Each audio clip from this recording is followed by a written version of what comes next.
Hello students, a very warm welcome to all of you on our YouTube channel geometryschool.in। मैं डिम्पल राणा एक बार फिर आप सबका स्वागत करती हूँ हमारे YouTube चैनल पर for the preparation of your military school and सैनिक स्कूल एग्जामिनेशन।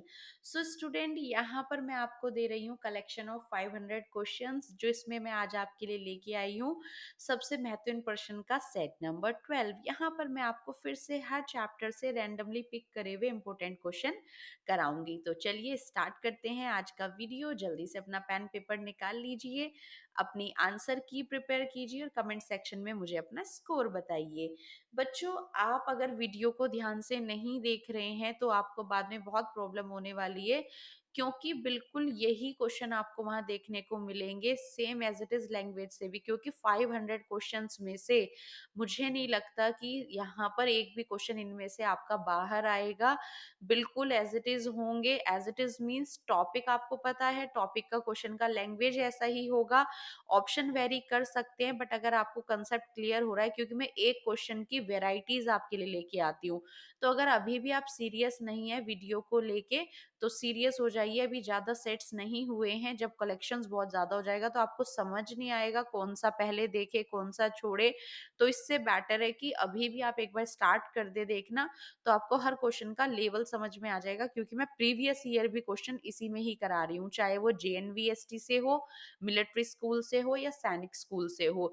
जहां भी 8th क्लास से पूरा साइंस का पैटर्न आया है वहां से मैंने क्वेश्चन पिक किया, और आपको ये वीडियोस बहुत हेल्प करने वाली है। तो वीडियो को लाइक करना ना भूले, चैनल को कर लो सब्सक्राइब, क्योंकि अब एग्जाम टाइम तक, इंटरव्यू तक हम यहाँ पर आपकी तैयारी कराएंगे अपने यूट्यूब चैनल के माध्यम से।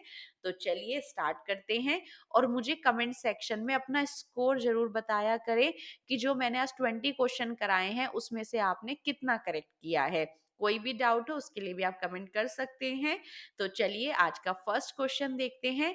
When coal burns in air, आप जानते हैं coal is a fossil fuel, और मैं आपको इसकी एक्स्ट्रा इन्फॉर्मेशन भी दे देती हूँ, जिससे कि अगर आपका कोई क्वेश्चन यहाँ से बनता है तो जैसे आप जानते हैं फॉसिल्स क्या होते हैं, the dead remains of plants and animals. जब भी किसी के प्लांट्स और एनिमल्स हो सकता है, लाइक वेजिटेशन है आपका या आपके एनिमल्स है, तो जो उनका डेड रिमेन्स है वो फॉसिल फ्यूल कहलाता है। और इन्हीं के, और ये बनते कैसे मैंने आपको लास्ट वीडियो में भी बताया था, due to the high temperature and pressure of the earth. जब ये हमारा नेचुरल वेजिटेशन ब्यूरिड हो जाता है अंडर द अर्थ, तो ये कन्वर्ट हो जाता है इनटू कोल, डायमंड एंड आपका फॉसिल फ्यूल लाइक पेट्रोलियम। और यही entire process is known as carbonization, जो कि काफी इंपॉर्टेंट क्वेश्चन है, ये आता है एग्जाम में। तो जब कोल को आप एयर की प्रेजेंस में बर्न करेंगे, मींस आपको पता है कंबशन होने के लिए ऑक्सीजन एक नेसेसरी कंपोनेंट है। फ्यूल होना चाहिए, फ्यूल का इग्निशन टेम्परेचर होना चाहिए एक प्रॉपर लो इग्निशन टेम्परेचर, और साथ में यहाँ पर एयर की प्रेजेंस होनी चाहिए। तो अगर एयर की प्रेजेंस में कोल बर्न करता है तो क्या बनती है, CO2, जो कि है आपकी कार्बन डाइऑक्साइड। आई होप आपका आंसर बिल्कुल करेक्ट होगा। साथ ही बता देती हूँ, अगर यही carbon means coal lack of oxygen या एब्सेंस ऑफ ऑक्सीजन में बर्न करता है, प्रॉपर रेडिकल्स नहीं मिलते, तो ये कार्बन मोनोऑक्साइड में कन्वर्ट हो जाता है, जो कि that is fatal for us, और ये हमारे हीमोग्लोबिन के साथ बाइंड कर जाती है, मोर टेंडेंसी रखती है बाइंड करने की, और इसकी वजह से डेथ हो जाती है। तो इसलिए एडवाइस किया जाता है कि बंद कमरे में कभी भी कोयला नहीं जलाना चाहिए। तो इसलिए इसका ऑप्शन यहाँ पर है एयर में बर्न करना है, तो A is the correct option. I hope आपका भी करेक्ट होगा। चलिए आगे बढ़ते हैं। Which of the following is obtained from coal tar. यहाँ पर क्या है, कोलतार हमारा रेसिड्यू है कोल का। कोल से भी हमें वेरियस कॉन्स्टिट्यूएंट्स मिलते हैं, लाइक कोलतार कॉक हमें मिलता है, यहाँ पर एक हार्ड सब्सटेंस बिल्कुल प्योर फॉर्म ऑफ कार्बन। कोलतार मिलता है एक अनप्लीजेंट स्मेल का लिक्विड, जो पहले रोड मेकिंग में यूज होता था, अब हम नहीं यूज करते इसे। अब विटामिन यूज होता है, जो कि पेट्रोलियम का बाय कंपोनेंट है, जो यहाँ पर ऑयल रिफाइनरीज में निकाला जाता है। साथ ही एसफाल्ट का भी यूज किया जाता है रोड मेकिंग में प्लेटिंग करने के लिए। तो यहाँ पर कोल तार से आप क्या ऑब्टेन करते हैं, पेट्रोल को, कोक को, एयर को। तो कोक तो आपको मिलेगा कोल से, एयर नहीं मिलेगी, पेट्रोलियम, पेट्रोल जो है पेट्रोलियम का बाय प्रोडक्ट है। नैफ्थलीन बोल्स जो बेसिकली आप विंटर्स में कपड़ों में यूज करते हो, जो सब्लिमेशन का प्रोसेस भी शो करती है, जिसमें आपका डायरेक्ट सॉलिड गैस में चेंज हो जाता है, ये सबलाइम हो जाती है, और ये जो है मोथ्स को और इंसेक्ट्स को रिपेल करने के लिए यूज की जाती है। तो नेफ्थलीन बोल्स जो होती हैं वो बेसिकली विंटर कपड़ों में रखी जाती हैं और ये कोल तार से ऑब्टेन की जाती है। तो करेक्ट ऑप्शन है डी। चलिए move on to the next question. Microorganism are, microorganism आप जानते हैं, दीज आर द सेल्स और these are the tiny organism. Micro means tiny, these are the tiny organism that can not be seen with naked eyes, जिन्हें हम क्या करते हैं, these are the microscopic structure, जिन्हें माइक्रोस्कोप की मदद से देखा जाता है। तो बेसिकली माइक्रोब्स क्या है, यूनिसेल्युलर है, मल्टीसेल्युलर है, बोथ ए एंड बी या नन ऑफ दीज। तो माइक्रो ऑर्गेनिज्म की जो अगर हम क्लासिफिकेशन की बात करें तो मोनेरा किंगडम में आपके बैक्टीरियाज आते हैं, इसी तरह प्लांटी किंगडम्स में आपकी एल्गी होती हैं, फंगस होते हैं यहाँ पर, साथ ही आपका प्रोटोजोन्स हो गए। तो ये क्या है, ये यूनिसेल, इनमें जो अब एग्जांपल्स आएंगे आपके बैक्टीरिया हो गया लैक्टोबैसिलस, एल्गी होगी क्लाइमेटोमोनास, फंगस पेनिसिलियम, प्रोटोजोन्स हो गए आपके प्लाज्मोडियम, तो यहाँ पर यूग्लिना, पैरामीशियम, तो ये सब आपके प्रोटोजो हैं। तो बेसिकली ये यूनिसेल्युलर भी हो सकते हैं और मल्टीसेल्युलर भी हो सकते हैं। सेल के बेस पर हम माइक्रोब्स को टू पार्ट में डिवाइड करते हैं, जो सिंगल सेल्ड होते हैं दे आर यूनिसेल्युलर, और जो more than one, more than two, एक से ज्यादा, चाहे फिर वो मल्टी सेल्स में टिश्यूज बनाए या कुछ भी, वो हमारे मैनी सेल्स से बने हुए मल्टी सेल्युलर ऑर्गेनिज्म होते हैं। तो यहाँ पर इसका थर्ड ऑप्शन बिल्कुल करेक्ट है। चलिए आगे बढ़ते हैं। पेनिसिलियम इज, पेनिसिलियम क्या है, एल्गी है, फंगस है, बैक्टीरिया है, यीस्ट है। तो पेनिसिलियम को अगर आप याद करें मेरे पुराने क्वेश्चंस में, तो मैंने आपको नाम बता रखा है, एक अलेक्जेंडर फ्लेमिंग, जो क्या थे, जिन्होंने 1929 में सबसे पहली एंटीबायोटिक बनाई थी। एंटीबायोटिक क्या होती है, that stop the growth of bacteria, वो मेडिसिन एंटीबायोटिक कहलाती है। और जो सबसे पहली एंटीबायोटिक बनी थी दैट इज पेनिसिलिन, जो क्या कर सकती है, बैक्टीरिया की ग्रोथ को स्टॉप कर सकती है। Bacteria stop growth of bacteria, क्या करती है, बैक्टीरिया की ग्रोथ को स्टॉप करती है। तो पेनिसिलिन आपकी एंटीबायोटिक है, और बेसिकली पेनिसिलिन पेनिसिलिन बनी किससे थी, पेनिसिलियम एक फंगस, एक्सीडेंटल प्रोसेस था ये। पेनिसिलियम एक, पेनिसिलियम नोटेटम इसका पूरा नाम है, और ये क्या है, यही हमारा क्वेश्चन है। तो अलेक्जेंडर फ्लेमिंग ने सबसे फर्स्ट एंटीबायोटिक बनाई थी जिसका नाम है पेनिसिलिन, जो कि स्टॉप कर सकती है बैक्टीरिया की ग्रोथ को। जो भी इन्फेक्शन हमें बैक्टीरिया की वजह से होते हैं, जैसे हमें लंग्स में न्यूमोनिया हो जाता है, तो उसमें हमें दी जाती है पेनिसिलिन, क्रोमाइसिन। तो पेनिसिलिन पेनिसिलियम नोटेटम से बनी है, और जो कि आपकी एक फंगस है। तो अब यहाँ पर इससे रिलेटेड आपका कोई भी क्वेश्चन आ जाए तो गलत नहीं होना चाहिए। तो ये क्या है, आपकी फंगस है। तो B is the correct answer.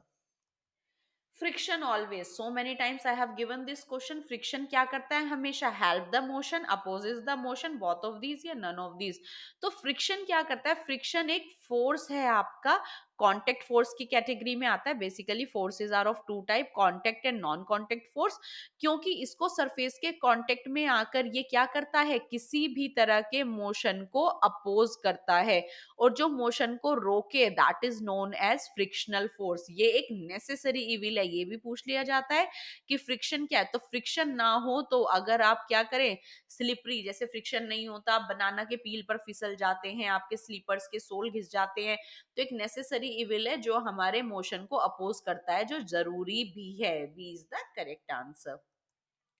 The first oil well was drilled in, very important question. सबसे पहला ऑयल वेल ड्रिल किया गया था 1959 में, और ये किया कहाँ गया था, यूएसए, यूएसएसआर, यूके या इंडिया। तो सबसे पहले पेनिनसुलेविया एक जगह है, कहाँ पर, यूएसए में। तो सबसे पहला कोयल ऑयल का कुआं जो खोदा गया था वो यूनाइटेड स्टेट्स ऑफ अमेरिका पेनिनसुलेविया में 1959 में। इसके बाद 1966 में खोदा गया था। तो यहाँ पर जो सबसे पहले ऑयल वेल ड्रिल्ड हुआ है वो पेनिनसुलेविया यूएसए में हुआ है।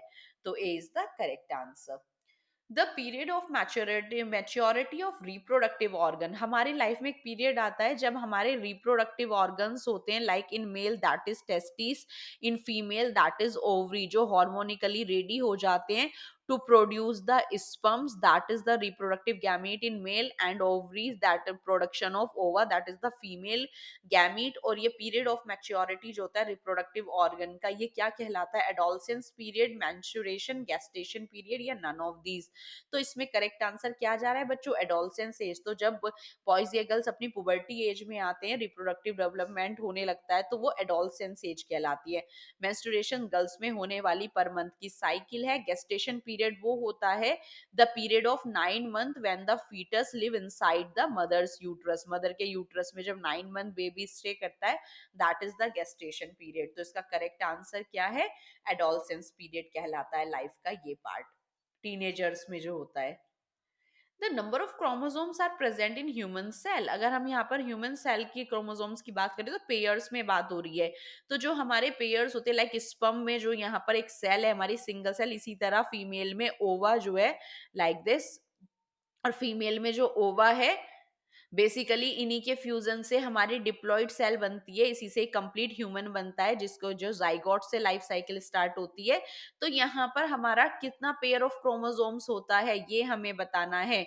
तो दोनों में 22 पेयर, 23, 24 या 26, तो 23 पेयर के क्रोमोसोम्स होते हैं, क्योंकि ह्यूमन डिप्लॉइड कंडीशन में कंटेन 46 क्रोमोसोम। तो पेयर्स में 21 ऑटोसोम्स प्लस मेल में X Y sex chromosome, female में बात करेंगे 21 autosomes plus X X sex chromosome. तो 21 प्लस एक्स वाई और यहाँ पर 21 प्लस एक्स एक्स, तो 23 पेयर का क्रोमोसोम होता है, जो मिलके एक डिप्लॉइड सेल बनाती है, जिससे पूरा ह्यूमन बीइंग रेडी होता है विद 46 क्रोमोसोम। तो यहाँ पर पेयर में पूछा था, तो जब यहाँ पर आपका स्पर्म और ओवा बनते हैं, तो सेल के अंदर मियोसिस डिवीजन होता है, जिसको रिडक्शन डिवीजन भी कहा जाता है, जिसमें जो 46 क्रोमोसोम में से सिंगल सिंगल आते हैं। तो 23 स्पर्म में और 23 इसी तरह ओवा में, और दोनों फ्यूज करके 46 का एक डिप्लॉइड सेल बनाते हैं।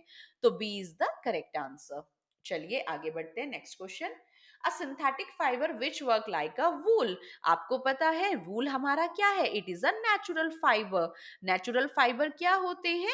That we obtain from natural thing. तो वूल आपको ऑब्टेन होता है एनिमल से, जैसे कि सिल्क हमें ऑब्टेन होता है इंसेक्ट सिल्क मोथ से, और प्लांट से हमें कॉटन जूट। लेकिन एक सिंथेटिक फाइबर की बात कर रहे हैं, मींस मैन मेड। तो हमने वूल के एक्सेप्शन पर मैन मेड फाइबर बनाया है, जिससे कि रेडिली अवेलेबल हो सके। क्योंकि आपको पता है जो नेचुरल होते हैं, वूल आपको कहाँ से मिलेगा? शीप से मिलेगा, गोट से मिलेगा, याक से मिलेगा। लेकिन इनके लिए हमें उनके फरी कोट का वेट करना होता है, फिर समर में हम इसे रिमूव करते हैं, उसके बाद इसकी क्लीनिंग की जाती है, सॉर्टिंग की जाती है, डाइंग की जाती है, जब हमें वूल ऑब्टेन्ड होती है। ठीक है, तो मैन मेड में अगर हमें होगा, तो लैबोरेटरी और फैक्ट्रीज में जब हम इसे बनाएंगे, तो हमें लॉट्स ऑफ क्वांटिटी में मिल सकता है, और एंटायर पॉपुलेशन के लिए वो हम यूज कर सकते हैं। तो ऐसा कौन सा सिंथेटिक फाइबर है जिसको हम आर्टिफिशियल वूल भी कहते हैं? नायलॉन, पॉलिएस्टर, एक्राइलिक और पॉलीविनाइल क्लोराइड। पीवीसी बच्चों क्या है? इस पर बहुत अच्छे क्वेश्चन आते हैं, आरआईएम आरएमएस में भी, और आपका ऑल इंडिया सैनिक में भी, जीएनवीएसटी में। तो इसे पॉलीविनाइल क्लोराइड कहते हैं। जो आपके घर में इंसुलेटिंग पाइप्स लगे होते हैं वाटर के लिए, तो वो हमारे किसके बने हैं? पीवीसी के बने हैं। तो पाइप्स में यूज होता है बेसिकली ये। तो यहाँ पर हम बात कर रहे हैं किसकी? वूल की। तो आर्टिफिशियल वूल जो आपको मिल रहा है वो है एक्राइलिक, जो बेसिकली एक केमिकल से, एक्राइलो नाइट्राइल एक केमिकल होता है, उससे प्रिपेयर किया जाता है, जो बिल्कुल यून वूल की कैपेबिलिटी रखता है। तो इसी से फिर आपके जो आजकल मार्केट में यूनिफॉर्म के स्वेटर्स अवेलेबल होते हैं इतने सारे डिफरेंट डिफरेंट कलर्स में, वो सब आप इससे बना लेते हैं बाय यूजिंग मशीन। तो यहाँ पर जो एक वर्क करता है लाइक अ वूल, वो आपका एक्राइलिक। और नायलॉन हमारा पहला आर्टिफिशियल फाइबर कह लीजिए, या आप इसे सिंथेटिक फाइबर कह लीजिए, जो सबसे पहले आर्टिफिशियली बनाया गया था पूरी तरीके से 1931 में। तो बेसिकली नायलॉन हमारा बहुत ही स्ट्रॉन्ग एक फाइबर होता है, और एक्राइलिक आपका वूल है, रेयन आपका आर्टिफिशियल सिल्क कहलाता है। पॉलीस्टर आपके कंपाउंड होते हैं जो वेरियस मोनोमेरिक यूनिट यूज करके बनते हैं एस्टर्स की। और एस्टर्स क्या है? एस्टर वो केमिकल है जो हमारे फ्रूट्स में स्मेल प्रोवाइड करता है, और उसी की एस्टरिफिकेशन रिएक्शन से पॉलीस्टर तैयार किए जाते हैं, जैसे polycot, polywool, terricot, all these are the examples of polyester. इसका एक एग्जांपल और है पैट। फाइबर्स के अलावा ये प्लास्टिक्स में भी आता है पैट, पोलीथाइलिन टेरापेथलेट, जिसके आपके यूटेंसिल्स, वाटर बॉटल्स बनाई जाती हैं। पिछली बार आरएमएस में क्वेश्चन भी आया था कि पैट से इनमें से क्या बनाया जाता है, तो बॉटल्स दिया हुआ था, तो यूटेंसिल, बॉटल्स और फाइबर में भी ये यूज होता है। तो बेसिकली इसका करेक्ट आंसर हमारा क्या हुआ? सी अभी हमारा करेक्ट आंसर है, क्योंकि वूल की बात कर रहे हैं। एक और हमारा आर्टिफिशियल फाइबर होता है, दैट इज जो फुली पूरी तरह से आर्टिफिशियल फाइबर नहीं कह सकते, क्योंकि रेयन जो है उसे हम वुड पल्प को यूज करके बनाते हैं। और ये क्या है? ये as a artificial silk work करता है, क्योंकि सिल्क भी हमें बहुत हार्डली अवेलेबल होता है सेरिकल्चर प्रोसेस से, तो ये एक आर्टिफिशियल सिल्क है, बिल्कुल सिल्क की टेंडेंसी रखता है रेयन। तो हमारा इसका करेक्ट आंसर है एक्राइलिक। चलिए आगे बढ़ते हैं। The non metal which is liquid at room temperature. बच्चों आपको मेटल का तो पता होगा। मेटल जनरली क्या होते हैं? सॉलिड होते हैं, हार्ड होते हैं, बेसिकली लस्ट्रस होते हैं, मेलिएबल होते हैं। और यहाँ पर एक एक्सेप्शन केस है मर्क्यूरी, जो कि हमारा रूम टेम्परेचर पर लिक्विड होता है। But we are talking about a non metal. Carbon, iodine, bromine, chlorine, आपको पता है यहाँ पर ये सारे ही नॉन मेटल है। बट आप लैबोरेटरीज में इनमें से जो आपको बॉटल्स में मिलेगा वो है आपका क्या? ब्रोमीन, Br जिसका सिंबल होता है। तो बाकी सारे आपके जो नॉन मेटल है ज्यादातर या तो सॉलिड होते हैं या ईदर दे आर गैसेस, जैसे कि कार्बन आपको कोल की फॉर्म में सॉलिड में मिलता है, ग्रेफाइट हो गया, आपका डायमंड हो गया, इसी तरह आयोडीन, क्लोरीन आपकी गैस है। तो यहाँ पर जो आपका ब्रोमीन है, बट ये एक एक्सेप्शन केस है जो आपको रूम टेम्परेचर पर लिक्विड में मिलता है। तो C is the correct answer.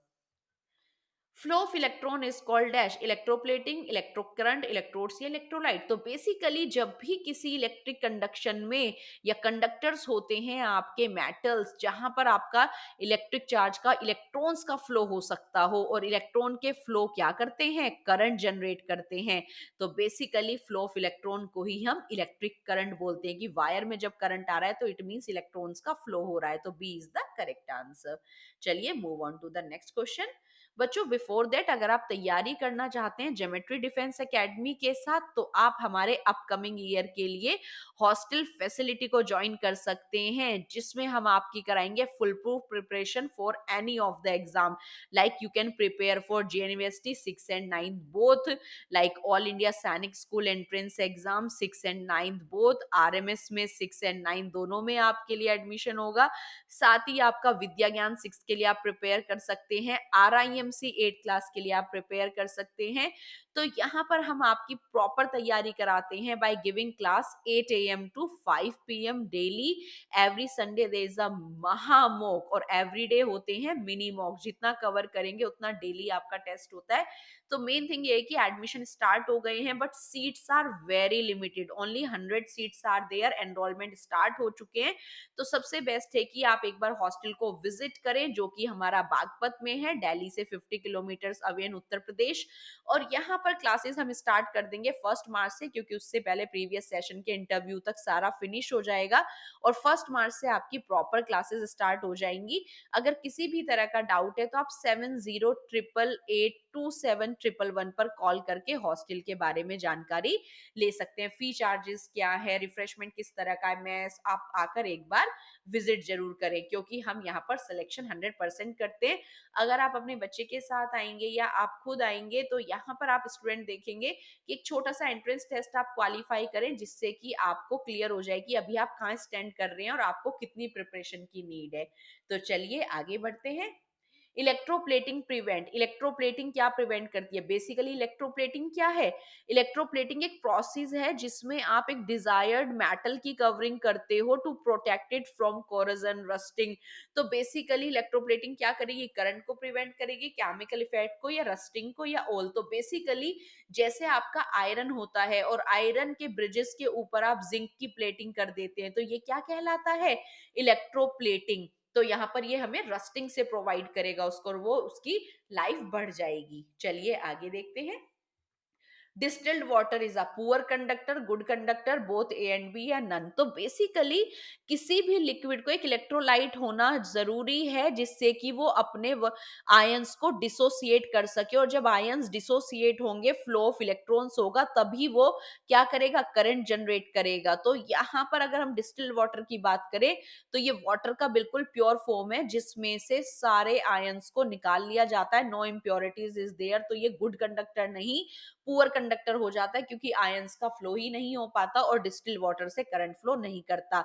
तो it will act as a poor conductor. अगर आप एक्सपेरिमेंट करेंगे तो ना ही ये बल्ब को ग्लो करेगा, ना ही ये वाटर, अगर आप इसे एज अ इलेक्ट्रोलाइट यूज कर रहे हैं, ना ही ये कोई निडल को क्या कर पाएगा, फ्लक्चुएट कर पाएगा। तो इसलिए डिस्टिल्ड वाटर एक पुअर कंडक्टर है। A is the correct answer. An electrolyte is electrolyte क्या होता है, एक मेटल होता है, एक सॉल्यूशन या वो लिक्विड दैट कंडक्ट इलेक्ट्रिसिटी और करंट, या ऑल ऑफ द अबव। तो बेसिकली इलेक्ट्रोलाइट यहाँ पर क्या है, वो लिक्विड, वो solution has the tendency to conduct electricity. कैसे? By dissociating its ion. अभी जो मैंने आपको पुराना यहाँ पर प्रीवियस क्वेश्चन बताया कि जब कोई भी आयंस डिसोसिएट होते हैं तो वो आपका इलेक्ट्रोलाइट कहलाता है। जैसे कि आपका कॉपर सल्फेट की अगर हम बात करें, कंडक्टिंग सॉल्यूशन कैसे है, क्योंकि जब ये यहाँ पर डिसोसिएट होगा तो Cu पॉजिटिव SO4 नेगेटिव में डिसोसिएट होगा, और इलेक्ट्रॉन के फ्लो होने की वजह से ये act as a electrolyte work करेगा, और इसमें जो है करंट कंडक्ट हो जाएगा। तो C is the correct answer. बच्चों, अगर आप हॉस्टल में नहीं, अपने ही घर रहना चाहते हैं, स्कूल में ही प्रॉपर टाइम देना चाहते हैं, तो आप ज्योमेट्री स्कूल के साथ ऑनलाइन प्रिपरेशन भी कर सकते हैं by using the website link that is www.geometryschool.in। Even आप गूगल प्ले स्टोर से हमारी ऐप भी डाउनलोड कर सकते हैं, जिसमें आप देखेंगे RMS, ऑल इंडिया सैनिक, यूपी सैनिक के प्रॉपर आपको कोर्सेज मिलेंगे। हर टॉपिक में, हर सब्जेक्ट में सबसे पहले आपको वीडियो मिलेगी, वीडियो के बाद आपकी टॉपिक वाइज क्विज होगी, फिर आपकी मिक्स क्विज होगी। इसी तरह कंप्लीट कोर्स भी हैं, और साथ में आपके कुछ ऐसे कोर्सेज भी हैं जो क्विजेस कोर्सेज कहलाते हैं। और इसी के साथ अगर आप वीडियो से सेटिस्फाइड नहीं है तो आप लाइव क्लासेस लेना चाहते हैं with the exception, with the expert faculty, तो आप अपना रजिस्ट्रेशन के टाइम पे ही डेमो बुक कर सकते हैं। टीचर आपको डेमो प्रोवाइड करेंगे, क्लास ज्वाइन कराएंगे, उससे आपको क्लियर हो जाएगा किस तरह का पढ़ाते हैं, कैसा सिलेबस है, कवर हो सकता है या नहीं। तो आप ऑनलाइन भी तैयारी कर सकते हैं। अगर रजिस्ट्रेशन करने में दिक्कत आ रही है तो इस नंबर पर आप कॉल करके सारी डिटेल ले सकते हैं कि कैसे ऐप पर आपको रजिस्ट्रेशन करना है, या इस वेबसाइट से कैसे आप रजिस्ट्रेशन करके अपना अकाउंट क्रिएट कर सकते हैं, कोर्स को किस तरीके से परचेज कर सकते हैं। आपको हमारी वेबसाइट पर कंप्लीट स्टडी किट मिलेगी जो आपको अपने क्लास लेवल पर भी बहुत हेल्प करेगी, साथ ही आपको एंट्रेंस एग्जाम के लिए भी हेल्प करेगी। चलिए आगे बढ़ते हैं। इलेक्ट्रोप्लेटिंग इज बेस्ड ऑन, अभी हमने बात करी थी एक प्रोसेस की जिसमें हमने क्या किया था, आयरन को कोट किया था जिंक से, जो कि एक प्रोसेस है गैल्वेनाइजेशन प्रोसेस। तो वो एक इलेक्ट्रोप्लेटिंग का ही एग्जांपल है। तो इलेक्ट्रोप्लेटिंग में क्या किया जाता है, magnetic effect of electric current पर बेस्ड होती है, केमिकल इफेक्ट पर या हीटिंग इफेक्ट पर। तो basically it will depend on the कि इलेक्ट्रिसिटी क्या भी शो करती है, हीटिंग इफेक्ट भी शो करती है, मैग्नेटिक इफेक्ट भी, और केमिकल भी इफेक्ट। तो यहाँ पर जब डिसोसिएट होते हैं मेटल्स तो वो क्या करते हैं, इलेक्ट्रोड्स पर अपने आप को कोट कर लेते हैं, एनोड और कैथोड पर। तो इलेक्ट्रोप्लेटिंग किस पर बेस्ड है, chemical effects of electric current पर। B is the correct answer. What is the gap between the orbit of Mars and Jupiter called? Basically, आपने देखा it is our solar system in which the sun is the head of the family and all the planets are revolve around it like this. We have 8 planets after 2006. तो यहाँ पर ये सारे planet क्या करते हैं, अपने path में rotate करते हैं, revolve करते हैं around the sun, और साथ साथ अपनी इस एक्सिस पर रोटेट भी करते हैं। तो बेसिकली मर्क्यूरी, वीनस, अर्थ, मार्स, जुपिटर, सैटर्न।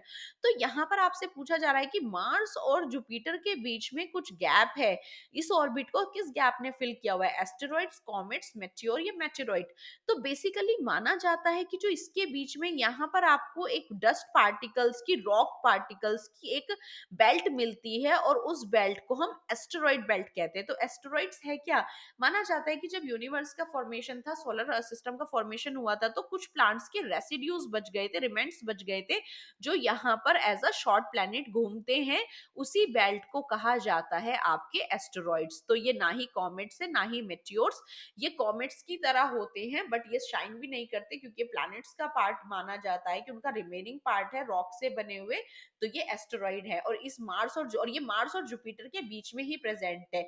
तो इसके आगे अंदर के तो सभी इनर प्लैनेट्स कहलाते हैं और या टेरेस्ट्रियल प्लैनेट्स कहलाते हैं, और जो आउटर प्लैनेट्स हैं उन्हें जायंट गैस जायंट्स भी बोलते हैं या जोवियन प्लैनेट्स भी बोलते हैं। तो बेसिकली इस एस्टेरॉइड बेल्ट ने इन्हें सेपरेट किया हुआ है, तो ये बेल्ट कहलाती है एस्टेरॉइड बेल्ट। तो A is the correct answer.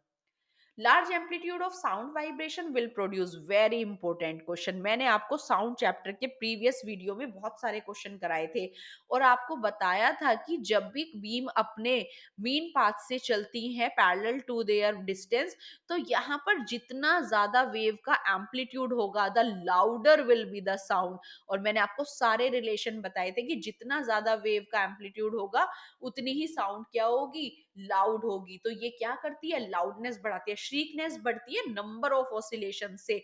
मैंने आपको बताया था frequency is defined as the number of oscillations per unit time, और नंबर ऑफ ऑसिलेशन से ही आपकी फ्रीक्वेंसी होती है, और फ्रीक्वेंसी डिटरमाइन करती है साउंड की पिच को कि वो कितनी श्रीक होगी कितनी श्रिल होगी। बट एम्पलीट्यूड जितना ज्यादा होगा that is the make the sound louder. तो A is the correct answer. Sound chapter से सबसे इंपॉर्टेंट क्वेश्चन है बच्चों ये। और यहाँ पर फ्रीक्वेंसी की यूनिट आ जाती है हर्ट्स और लाउडनेस या साउंड की आती है डेसिबल। तो ये आपको याद रखना है, इनकी यूनिट्स आ जाती है पेपर में। साउंड प्रोपोगेट मैक्सिमम इन, मैंने बताया था sound are the mechanical waves, previous video आप इसके लिए देख सकते हैं, आपके दोनों क्वेश्चन बिल्कुल करेक्ट हो जाएंगे। साउंड वेव जो होती है बेसिकली मैकेनिकल वेव्स हैं जो एज अ लॉन्गिट्यूडनल मूव करती हैं बाय द रे कंप्रेशन और द रेयर फ्रैक्शंस अपनी वेव के साथ। तो यहाँ पर जब ये मूव करती हैं तो आपको पता है साउंड सब कब से, साउंड को क्या चाहिए, प्रॉपर मीडियम चाहिए मूव करने के लिए, और वो मीडियम आपका क्या है, सॉलिड हो सकता है, लिक्विड हो सकता है, गैस। तो आपको क्या लगता है कि सबसे ज्यादा साउंड अगर आपकी प्लेट गिर जाती है तब ज्यादा साउंड होती है, या आपका ग्लास में से पानी वाटर गिर जाता है कब ज्यादा साउंड होती है? तो प्लेट अगर स्टील का है तो लॉट्स ऑफ साउंड क्रिएट करता है, सॉलिड सब्सटेंस होंगे तो साउंड सबसे तेजी से प्रोपगेट करेगी, मूव करेगी। तो यहाँ पर आप इसे ऐसे भी अरेंज कर सकते हैं, सॉलिड में सबसे ज्यादा, देन लिक्विड, देन आपका गैस, और वैक्यूम में no sound will be there. जैसे कि मून पर देयर इज नो एटमॉस्फेयर तो नो साउंड इज देयर। तो आप इसे इस तरीके से अरेंज कर सकते हैं। और लाइट जैसे होगा तो वैक्यूम में सबसे तेजी से मूव करेगी, इसी तरह गैस में फिर उसके बाद, और उसके बाद सबसे लिक्विड आपका, और फिर सॉलिड में, क्योंकि उसको हिंडर करेंगे पाथ को तो वो नहीं मूव कर पाएगी। ये लाइट के लिए है, साउंड के लिए आपका सॉलिड में सबसे तेजी से करेगी। तो C is the correct answer. Interaction of charges called, जब आपके चार्जेस में इंटरेक्शन होता है, like positive negative, negative positive, basically तो यहाँ पर क्या होता है, लाइटनिंग होती है, इलेक्ट्रिकल डिस्चार्ज होता है, अर्थिंग होती है, या इलेक्ट्रिसिटी। तो यहाँ पर आपने देखा है जो आपके क्लाउड्स के बीच में मैग्नीट्यूड बढ़ जाता है चार्जेस का, तब आपकी लाइटनिंग, थंडर लाइटनिंग का प्रोसेस होता है। तो इंटरेक्शन जब आता है चार्जेस के बीच में, चाहे वो क्लाउड्स क्लाउड्स के बीच में आए, या आपका विद इन अ क्लाउड आए, या आपका क्लाउड और अर्थ के बीच में आए, तो ये क्या कॉज करता है, लाइटनिंग। तो इंटरेक्शन के चार्जेस से होती है lightning. A is the correct answer.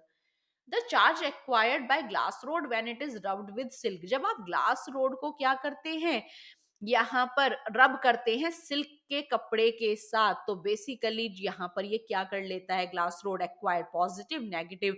तो जब ग्लास रोड को आप सिल्क के साथ एक्वायर करेंगे तो यहाँ पर इलेक्ट्रॉन्स का फ्लो होगा, और ये अपने इलेक्ट्रॉन्स डोनेट कर देगा, और इसके पास इलेक्ट्रॉन डोनेट करने पर सिल्क के पास चले जाएंगे इसके इलेक्ट्रॉन्स, तो वहां आ जाएंगे नेगेटिव चार्ज, और इलेक्ट्रॉन डोनेट करने की वजह से it will attend the positive charge. तो ग्लास रोड की बात कर रहे हैं तो it will acquire all the positive charge due to the donation of the electrons. तो यहाँ पर B is the correct answer जो कि पॉजिटिव है। So student, these were your today's 20 question. I hope you liked the video. Video अच्छी लगे तो like करें, चैनल को सब्सक्राइब कर लीजिए, फ्रेंड्स के साथ शेयर करें। सब्सक्राइब करने पर आपको एग्जाम के सारे सेक्शंस की तैयारी कराई जाएगी। किसी भी तरह का डाउट है हमारी ऐप को लेकर, वेबसाइट को लेकर, या कोर्स ज्वाइन करना चाहते हैं कोई भी, तो इन नंबर पर कॉल कर सकते हैं। और आप गूगल प्ले स्टोर से ऐप को तो इंस्टॉल कर लीजिए, चैनल को सब्सक्राइब कर लीजिए, क्योंकि अब सारे एग्जाम की सारी information, admit card related, centre related, interview related, सब हमारी वेबसाइट पर मिल जाएगी। तो चलिए student, thanks for watching, see you soon with the next set, bye bye.